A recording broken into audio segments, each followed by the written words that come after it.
చెప్పాను ఫస్ట్లో. వీళ్ళు నవారు నేస్తే 10-15 సంవత్సరాలు ఉంటుంది, నవారు పోదు. అదేవిధంగా లింగీలు సాదా చీరలు నేస్తుంటారు.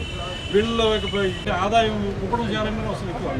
అవి కూడా వీళ్ళు ట్రైనింగ్ ఇవ్వడం జరుగుతుంది. ఒకసారి మన అన్నగుళ్ళు ఎమ్మెల్యే గారిని వీళ్ళని తీసుకుని వీళ్ళని కూడా సన్మానం చేయడం జరుగుతుంది. కాబట్టి ఎంతో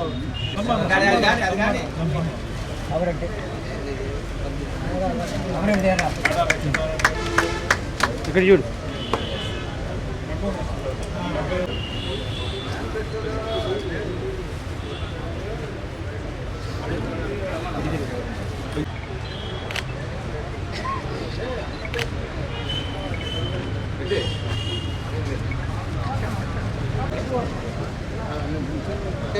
రైట్ సార్.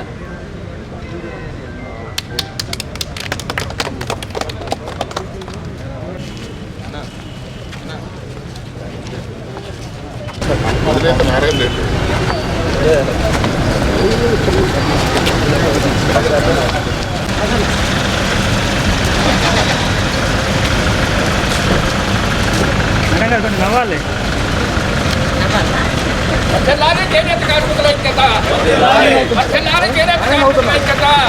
చేనేత జాతీయ చేనేత వస్త్రాల దినోత్సవం సందర్భంగా ఈరోజు కలెక్టరేట్లో మన జేడీ గారు ఆధ్వర్యంలో, అదేవిధంగా మేయర్ గారు, అదేవిధంగా జనసేన అధ్యక్షులు రియాజ్ గారు అందరూ కూడా ప్రముఖుల మధ్యలో ఈరోజు ప్రారంభించుకోవడం జరిగింది. వాళ్ళ కార్మికులందరికీ, ఎవరైతే చేనేత కార్మికులు ఉన్నారో వాళ్ళందరికీ కూడా మనస్ఫూర్తిగా ఈరోజు శుభాకాంక్షలు తెలియజేస్తున్నాం.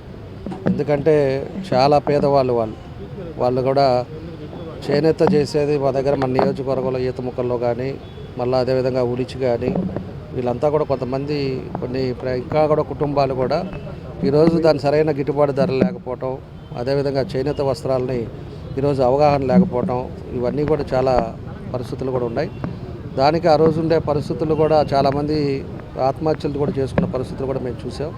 ఆ టైంలోనే చంద్రబాబు నాయుడు గారు కూడా ప్రత్యేకించి వీళ్ళని ఆదుకోవటానికి వాళ్ళకి సరైన సదుపాయాలు అవి ప్రభుత్వం కొనేటట్టుగా, వాళ్ళు చేసిన వస్త్రాలను కూడా ప్రభుత్వం కొనే విధంగా ఒక రేటు ఫిక్స్ చేసి ఆ రోజు ఉండే పరిస్థితుల్లో చేయటం కూడా జరిగిందని చెప్పి కూడా ఈ సందర్భంగా మేము గుర్తు చేస్తూ ఉన్నాం. ఈరోజు మళ్ళా 5 సంవత్సరాలు అంతా కూడా ఇబ్బందులు పడ్డారు.